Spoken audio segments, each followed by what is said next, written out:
todas feitas para o diabo. Quem o criou? Foi criado pelo próprio Deus, bem antes da existência do homem. Como você era quando foi criado? Vim à existência já na forma adulta, e como Adão, não tive infância. Eu era um símbolo de perfeição, cheio de sabedoria e formosura, e minhas vestes foram preparadas com pedras preciosas. Onde você morava? No jardim do Éden, e caminhava no trilho das pedras preciosas do Monte Santo de Deus. Qual era a sua função no reino de Deus? Como querubim da guarda, ungido e estabelecido por Deus, minha função era guardar a glória de Deus e conduzir os louvores dos anjos. Um terço deles estava sob meu comando. Atenção, dizimistas, a essa pergunta e resposta. Alguma coisa faltava a você? Não, nada. O que aconteceu que o afastou da função de maior honra que um ser vivo poderia ter? Isso não aconteceu de repente. Um dia, eu me vi nas pedras com um espelho e percebi que sobrepujava os outros anjos. Talvez não a Miquel ou Gabriel, em beleza, força e inteligência. Comecei então a pensar como seria ser adorado como Deus e passei a desejar isto no meu coração. Do desejo passei para o planejamento, estudando como firmar o meu trono acima das estrelas de Deus e ser semelhante a Ele. Num determinado dia tentei realizar meu desejo, mas acabei expulso do santo monte de Deus. O que detonou finalmente a sua rebelião? Quando percebi que Deus estava para criar alguém semelhante a Ele e, por consequência, superior a mim, não consegui aceitar o fato. Manifestei então os verdadeiros propósitos do meu coração. O que aconteceu com os anjos que estavam sob seu comando? Eles me seguiram e também foram expulsos. Formamos juntos o Império das Trevas. Como você encara o homem? Tenho ódio da raça humana e faço tudo para destruí-la, pois eu a invejo. Eu é que deveria ser semelhante a Deus. Quais são as suas estratégias para destruir o homem? Meu objetivo maior é afastá-los de Deus. Eu estimulo a praticar o mal e confundo suas ideias com mar de filosofias, pensamentos e religiões cheias de mentiras, misturadas com algumas verdades. Envio meus mensageiros travestidos para confundir aqueles que querem buscar a Deus. Torno a mentira parecida com a verdade, induzindo o homem ao engano e a ficar longe de Deus, achando que está perto. E tem mais. Faço com que a mensagem de Jesus pareça uma tolice anacrônica, tendo estimular o orgulho, a soberba, o egoísmo, a inimizade e o ódio dos homens. Trabalho arduamente com meu séquito para enfraquecer as igrejas, lançando divisões, desânimo, críticas aos líderes, adultério, mágoas, friezas espirituais, avareza e falta de compromisso. Tento destruir a vida dos pastores, principalmente com sexo, ingratidão, falta de tempo para Deus e orgulho. E sobre o futuro? Eu sei que não posso vencer a Deus, e me resta pouco tempo para ir ao lago de fogo e à prisão eterna. Eu e meus anjos trabalharemos com afinco para levarmos o maior número possível de pessoas conosco. Medite nessa mensagem. Veja que foi elaborada com base nos versículos bíblicos. Com isso, é uma ilustração da mais pura verdade. Como diz o Espírito Santo, hoje, se ouvirdes a sua voz, não endureçais os vossos corações. Hebreus 3, versículos 7 e 8. Ninguém tem maior amor do que este, de dar a sua vida em favor dos seus amigos. João 15, 13.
Até para se alguma pessoa já passou por um caso assim, de entrar num táxi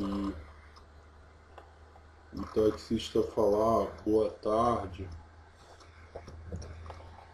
E se acontece isso, se a pessoa entra no táxi e o taxista fala boa tarde, uma coisa é a pessoa entrar, assim, uma situação é a pessoa entrar no táxi, o taxista falar boa tarde e as pessoas que estão do lado de fora na rua não olharem sério para esse passageiro que o taxista falou boa tarde.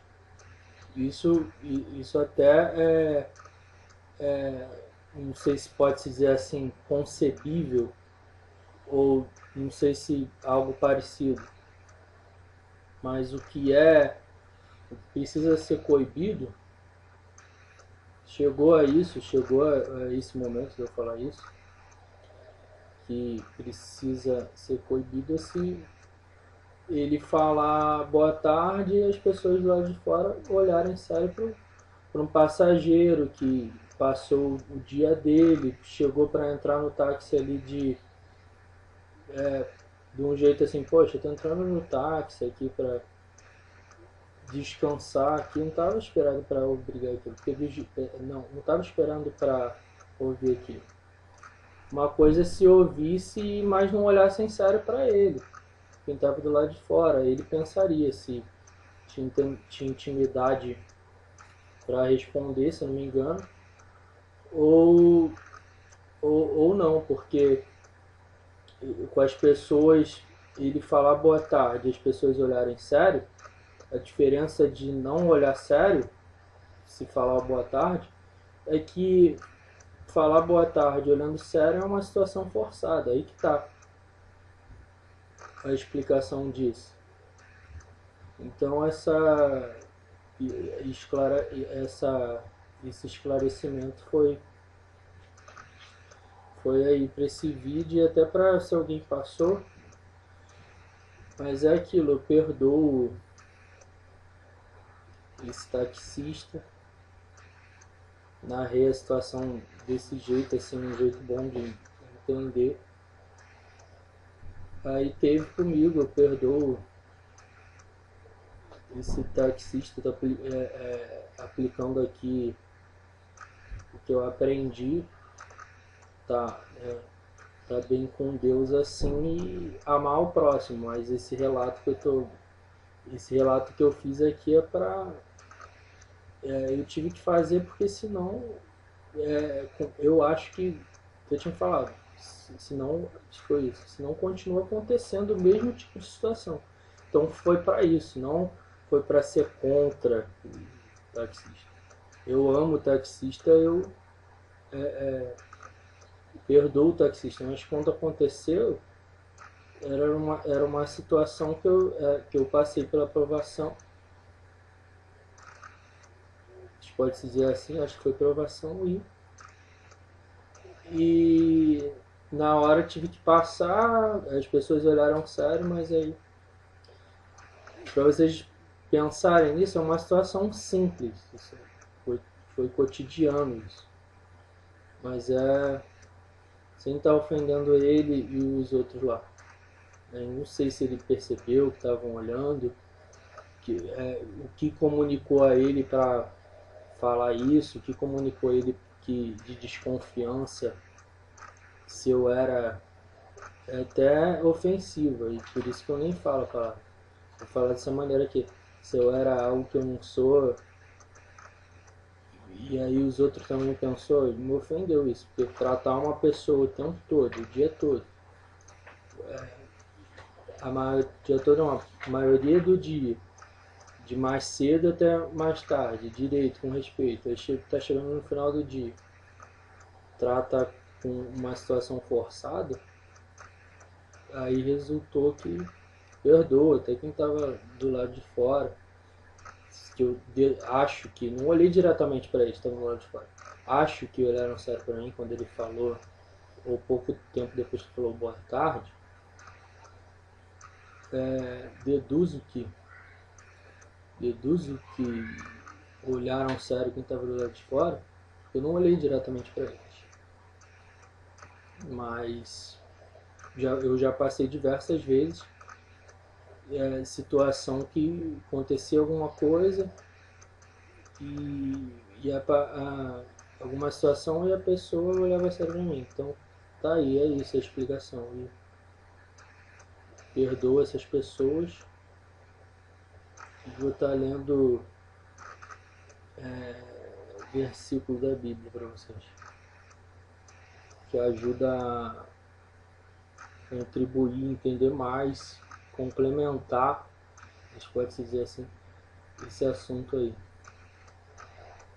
Vou procurar aqui primeiro.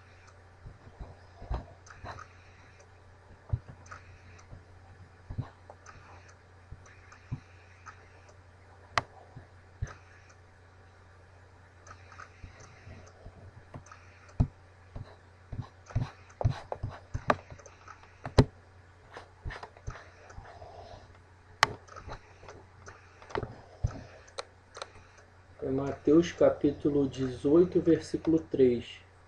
Vou procurar aqui na Bíblia. Primeiro aqui.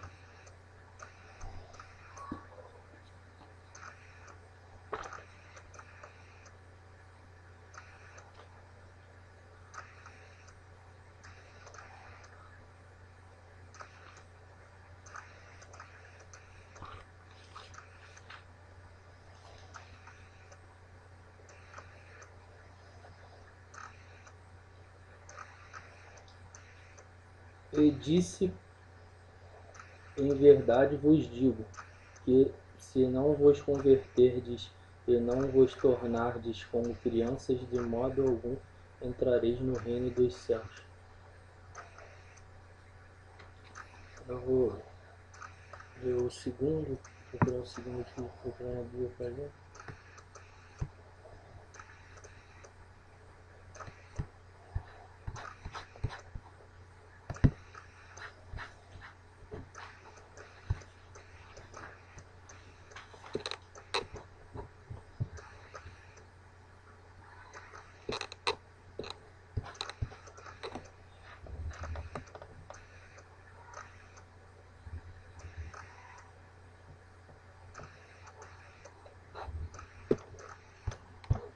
É Mateus capítulo 7, versículo 3.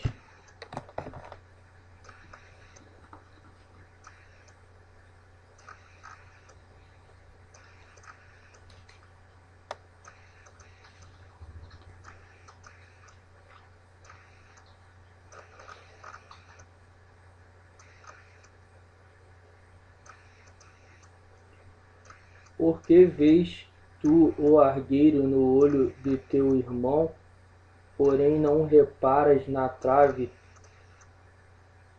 que está nos teus... Não é isso não fiz a entonação de pergunta, falei de novo. Por que vês tu o argueiro no olho do teu irmão, porém não reparas na trave que está no teu próprio? Um terceiro.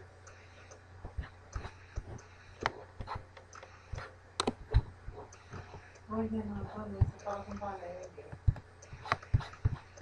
É o seguinte, é que eu não entendo bem, eu não tive um benefício concedido através de uma perícia, que eu fui feita. Só que eu não sei nada a respeito desse recebimento, onde é, como é. Aí eu tô ligando que ele orientaram a ligar pra vocês. Foi dia 15 agora. É Gênesis capítulo 19.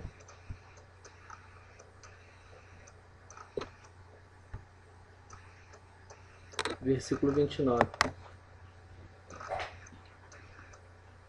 Foi dia.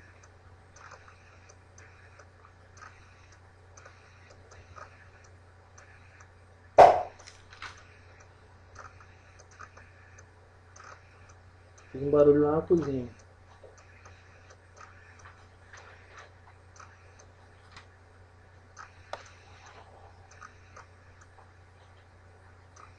Ao tempo que destruía as cidades da campina, lembrou-se Deus de Abraão e tirou a Ló do meio das ruínas, quando subverteu as cidades em que Ló habitara. 341. Então vou estar deixando para vocês um vídeo aqui de finalização desse vídeo. Tem. 6, 8, 5, 8.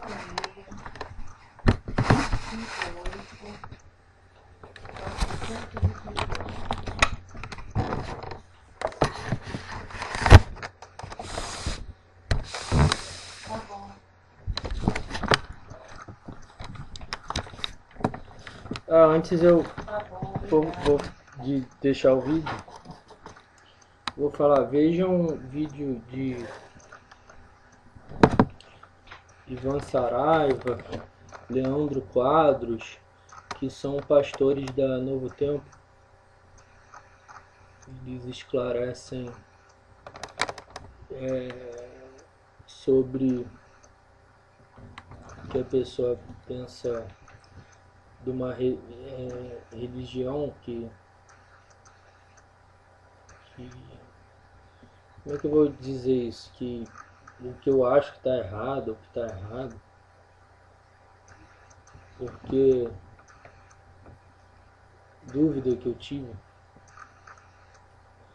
mas que o diabo me comunica, acho que está errado, aí você, parecido com isso, você aprendeu na religião adventista, o Leandro Quadros, o Saraiva te ensinou, e você ficou com dúvida, acha que está errado, mas sabe que o restante está certo, ou então que a pessoa tem dúvida, mesmo eu tendo visto, ou então que não é, que está certo mesmo, aí do que ele me comunicou, então você está pecando contra eles, não é isso, é dúvida da pessoa, por isso que foi bom eu deixar nos mínimos detalhes, e eu acho que realmente está errado o que está em o ensinamento de outra religião evangélica, e que o ensinamento da religião da igreja adventista está certo, porque o Ivan Saraiva, que o Leandro Quadros ensinou, eu acho que está certo, ou então que está absolutamente certo, absolutamente correto, sem dúvida nenhuma. Vou deixar o vídeo aqui. Foi bom ter explicado no mínimos detalhes, desabafado. Pois não. Muito desabafado. É Valéria Sá Guerra Araújo. 14/11/1962. Maria Eugênia Sá Guerra.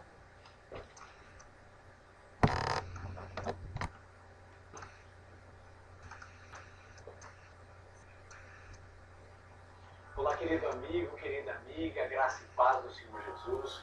Cada dia eu e você podemos passar mais tempo lendo a Bíblia, porque ela vai transformando o nosso coração.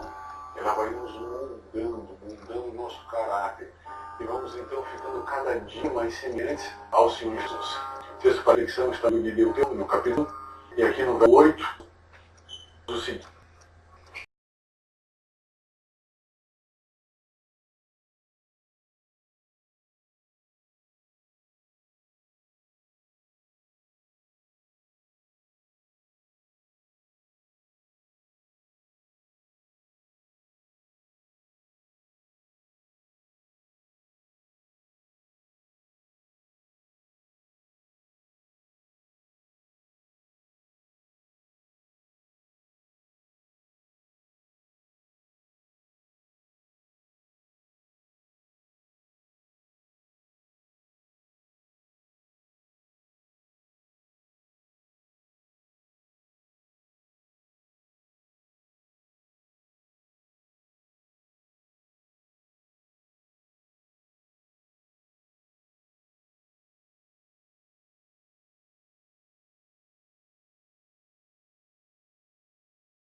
O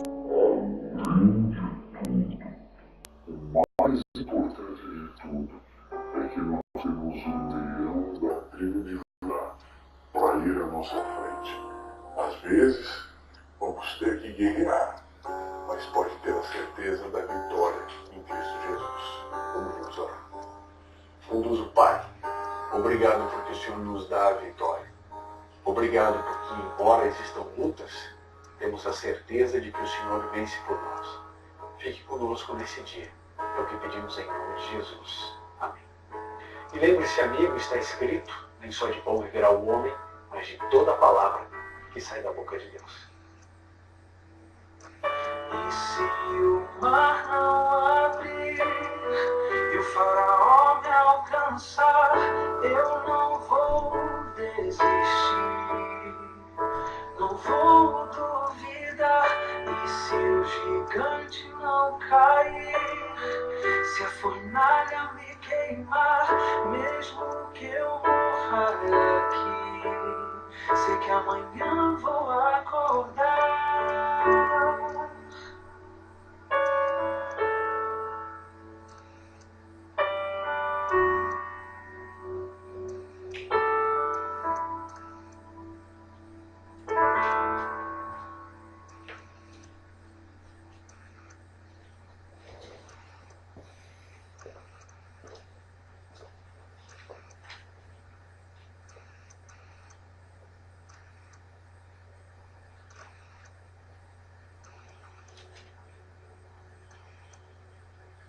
Ele permaneceu através dos tempos. O livro de Deus. A Bíblia. Indispensável nosso mundo complexo. Transmitindo esse pensamento próprio.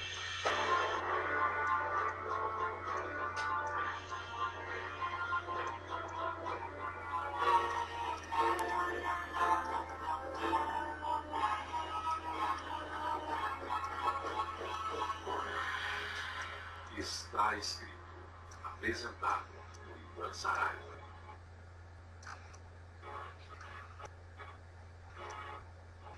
O texto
nos carrega o coração de que quando a gente está na tempestade da vida, é porque Jesus não está com a gente.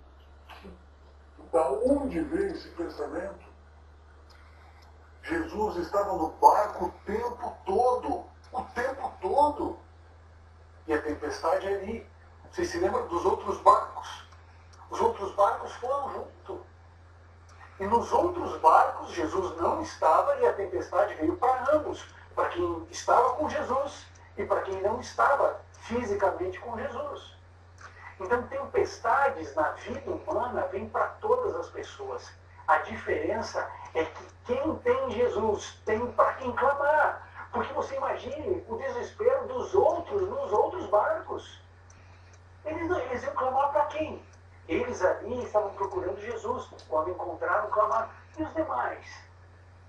Imagine uma coisa. Quando alguém tem acesso a Jesus, preste atenção nisso. Quando alguém tem acesso a Jesus, não é apenas a tempestade dele que se acalma. A tempestade de outros também se acalma porque alguém recebeu a bênção da bonança. Os outros barcos poderiam virar, mas porque Jesus estava em um outro barco, eles foram beneficiados.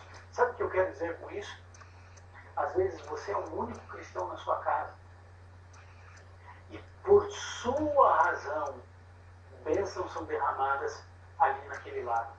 Mesmo que todos os outros que não estejam nem aí para Deus, para religião, para nada. Às vezes uma empresa inteira prospera financeiramente porque ali dentro tem um santo, uma santa do Senhor Jesus.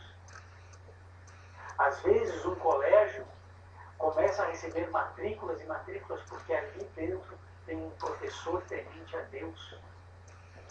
Você sabe que alguns chefes e alguns CEOs, alguns grandes administradores, aí, executivos, eles não têm noção de que muito da prosperidade que ocorre na sua empresa, às vezes é por causa do faxineiro, do porteiro, que é temente ao Senhor Jesus e Deus coloca ali anjos. Quando alguém está perto de Jesus, não apenas ele é abençoado, mas as pessoas que estão ao redor. A tempestade não acabou só para o barco onde Jesus estava, acalmou para todos os barcos de todo o mar da Galileia, de todos os lugares. Aqueles barcos que estavam mais próximos, os barcos que estavam porventura em outros cantos, em outros lugares, acalmou para todos. E o indivíduo do outro lado do mar da Galileia não soube porque o mar acalmou de uma hora para outra, o vento parou. Ele não sabe por que aconteceu. Mas foi pela ordem de Jesus. Os discípulos achavam que Jesus Cristo tinha abandonado. Não está aqui. Mas Jesus estava calmo, sereno e tranquilo. Você acha que Jesus se desespera diante de um problema que eu enfrento? Você acha que Jesus perde o compasso? Você acha que existe uma situação que Jesus pensa, peraí, que agora eu tenho que pensar um pouquinho para saber como resolver? Você acha que Jesus tem esse tipo de relação com os problemas humanos? Jesus está dormindo, sabe por quê? Porque ele confiava no Pai, na proteção do Pai. Porque Jesus, enquanto esteve aqui nessa terra, ele não operava os sinais e os milagres pelo seu próprio poder divino. Ele absteve-se desse poder divino e ele acessava o poder misericordioso do Pai. Então ele confiava no Pai, ele descansava simplesmente. Você acha que a criatura, né, aquilo que foi criado, né, no caso o vento e o mar, poderia tragar o Criador, que é Jesus? Jesus descansa. Porque Jesus tem uma palavra e tudo se resolve. Querido, Jesus tem uma palavra para acalmar o teu coração. O perigo que eles estavam vivendo, que os discípulos estavam vivendo, eles não conseguiram enxergar. O perigo não era o vento, o perigo não era o mar, o perigo não era o afogamento. O perigo estava dentro do coração deles, que era a incredulidade, a falta de fé. Eles permitiram que o pavor fosse maior do que a esperança e do que a certeza que eles tinham em Jesus. Não encontraram Jesus, e porque não acharam Jesus, pronto, Jesus abandonou a gente. Querido, mesmo que você não esteja vendo Jesus, acredite, ele não abandonou você.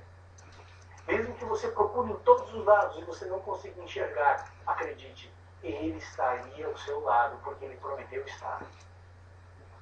E aí, em um determinado momento, simplesmente eles encontram Jesus, dormindo.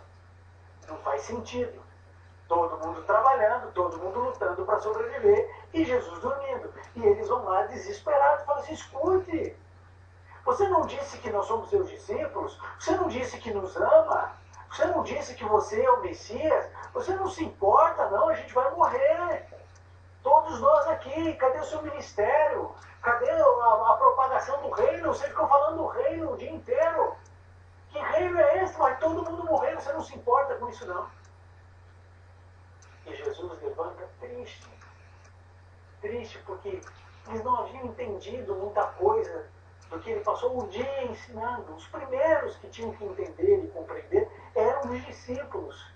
Eles não entendiam, não compreendiam. Ainda criam que era o Messias, mas aí na primeira casca de banana já escorregavam.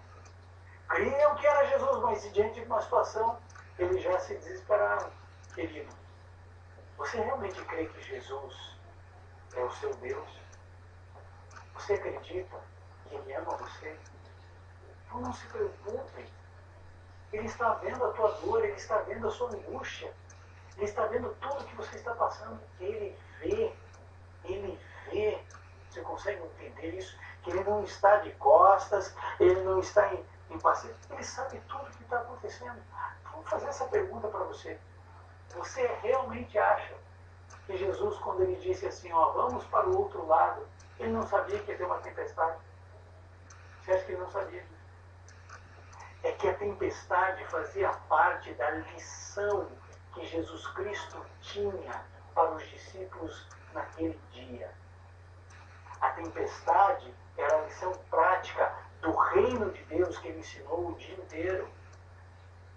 E aí Jesus, Ele acorda e diz assim, cadê a fé de vocês?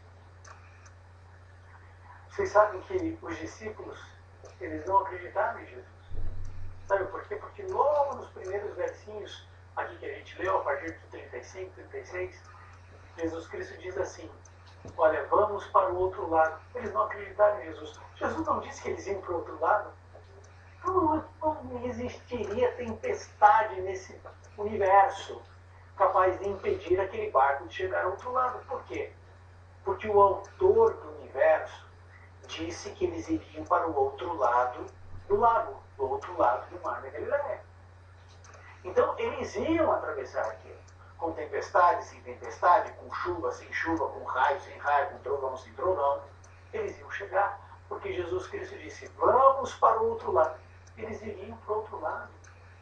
Eles não creram em Jesus. Será que você está com dificuldades em crer em Jesus? Será que você está com dificuldade de acreditar na palavra de Jesus? Ou você se esqueceu? E Jesus Cristo disse assim para você e para mim, não andem ansiosos por coisa alguma. Vocês valem mais do que os pardais. Vocês valem mais do que os lírios do campo. Não andem preocupados, não andem angustiados. Não vivam assim. Parece que os discípulos não acreditaram na palavra de Jesus e a gente também não. Porque a gente vive estressado, vive angustiado, vive preocupado, vive perdendo o sono, tomando remédio para poder dormir, outro tomando remédio para poder ficar acordado. Não, olha, é uma loucura. Talvez porque a gente não esteja confiando plenamente na palavra de Jesus. Jesus disse, nós vamos para o outro lado. Simples assim. Então eles seguiam para o outro lado. Os discípulos se esqueceram de tudo. Em primeiro lugar, tentaram vencer a tempestade sem Jesus. Se frustraram, sofreram e se desesperaram. Pavor, pânico, medo, tudo ao mesmo tempo, aquele negócio todo. Aí procura Jesus, não acha Jesus. E como eu não acho Jesus, então ele deve ter me abandonado. Quando acham Jesus, acusam Jesus de indiferença. Você não está vendo eu aqui sofrendo? Você não está vendo o meu desespero, a minha luta? Não creem na palavra de Jesus, não creram. Jesus disse que eles iriam para o outro lado. Você percebe como, diante dos problemas da vida, a nossa relação com o mundo espiritual ela fica conflituosa? Como a gente não sabe lidar, como a gente acaba trocando os pés pelas mãos? Amigo, eu e você podemos reorganizar esse momento aqui. Deveria ser assim, ó. Vamos para o outro lado. Ok, vamos para o outro lado. Jesus dormiria, os discípulos também dormiriam. Eles estariam dormindo e o relato bíblico diria assim: e aquela noite inteira houve uma tempestade, mas Jesus e os seus discípulos dormiam calmamente porque confiavam na proteção do Pai. Acabou. Deveria ser assim a história, mas não. Foi relatado na Bíblia, acho que para que a gente se identificasse, para que a gente percebesse que nós também falhamos. A gente também acusa Jesus de indiferença. A gente grita, né? Dizendo: Senhor, o Senhor não está vendo o que está passando aqui? Olha a minha dor, olha a minha angústia, olha o meu sofrimento, olha o meu desespero. A gente vive isso, a gente sente isso. Aí Jesus diz assim: calma, por que você está com essa fé tão pequenininha? Por que vocês estão com medo? Amigo, uma palavra de Jesus. A palavra de Deus revela assim: aquieta-te, acalma-se, acalme-se. Duas palavrinhas. O vento parou, o mar virou um tapete. Aqueles que são praticantes do stand-up, né? O mar para stand-up. Um tapete. Acabou tudo. Virou tudo uma grande bonança. Uma grande bonança. E aí então os discípulos, ainda apavorados, ainda com o coração batendo lá a 180 por hora, eles em dor e em desespero, eles falam assim: peraí, quem é esse? Quem é esse aí? Não é possível. Ele tem poder sobre os espíritos imundos, ele tem poder sobre a morte, ele tem poder sobre o surdo, sobre o mudo, ele tem poder sobre a lepra, ele tem poder para multiplicar pães, peixes, comida, ele tem poder para dominar os elementos da natureza. Ele tem poder para dizer ao vento parar. Ele tem poder para dizer para o mar se acalmar. E o mar se acalma. E o vento para. Agora eu pergunto: se Jesus tem o poder de acalmar os ventos, de fazer silenciar os mares, você acha que Jesus Cristo não tem poder para resolver o problema que o seu querido está enfrentando com câncer? Você acha que ele não tem poder para isso? Você acha que realmente o seu casamento não tem solução, que Jesus não tem essa solução? Você realmente acha que Jesus não pode restaurar e resgatar seu filho das drogas, da bebida, da maconha? Você acha que Jesus não tem solução para a Cracolândia? Você acha que Deus não tem solução para a corrupção que existe nesse país e dentro de cada coração brasileiro? Você acha que Jesus não tem solução para os seus problemas financeiros? Querido, Ele é o autor de tudo que existe, inclusive o seu autor. E Ele sabe como resolver o seu problema. Aqui Jesus usou duas palavras: aquieta-te, acalme-se, e acabou tudo. Tudo. Agora, essa pergunta que os discípulos fizeram, você precisa responder. Quem é Jesus para você? É um personagem que está lá na Bíblia e que você diz assim: ah, eu creio em Jesus e creio coisa nenhuma? Ou ele é seu amigo pessoal que luta ombro a ombro com você na batalha da vida? Ele é aquele que chora quando você chora e se alegra quando você se alegra? Ele é aquele que faz a refeição com você junto com seus filhos na hora do almoço? Ou ele é apenas um personagem que mandou o mar se acalmar há 2000 anos? Ele é aquele que está com você quando você está colocando combustível no carro? Ele é aquele que está com você quando você vai numa reunião da escola pegar o boletim do filho? Ou ele é apenas um ser que viveu, que se diz, meu Salvador, Jesus é maravilhoso, e cheio de conceitos que nós temos na mente e da boca para fora? Ou ele é seu amigo? Porque se ele é seu amigo, você sabe que ele não abandona o barco. Ele não pula fora do barco. Porque essa é a reação humana, né? O barco está afundando fora. Não, Jesus jamais faria isso e jamais fará isso com você. Mesmo que você não saiba, mesmo que você não enxergue Jesus, mesmo que você clame por Ele e não esteja encontrando, Jesus está aí ao seu lado. E você precisa crer, acreditar que Ele pode resolver aquilo que você não pode resolver. Ao invés de tentar com todas as tuas forças, com toda a tua capacidade, com todos os seus talentos, resolver os seus problemas, vá a Jesus. Mas vá a Ele como você nunca foi em toda a sua vida. É hora de você clamar, e é isso que nós vamos fazer agora. Nós vamos orar a Jesus para Ele entrar na sua vida e reescrever sua história. Então, se você puder, feche seus olhos e vamos juntos orar. Bondoso Pai, por favor, muda a nossa vida, transforma o nosso coração. Temos muitos problemas e cada um aqui está orando por algo. Por favor, Senhor, atenda-nos, socorra-nos. É o que pedimos e agradecemos na certeza de que o Senhor está nos ouvindo e nos atendendo em nome de Jesus. Amém. E lembre-se sempre, amigo, está escrito, nem só de pão viverá o homem, mas de toda a palavra que sai da boca de Deus.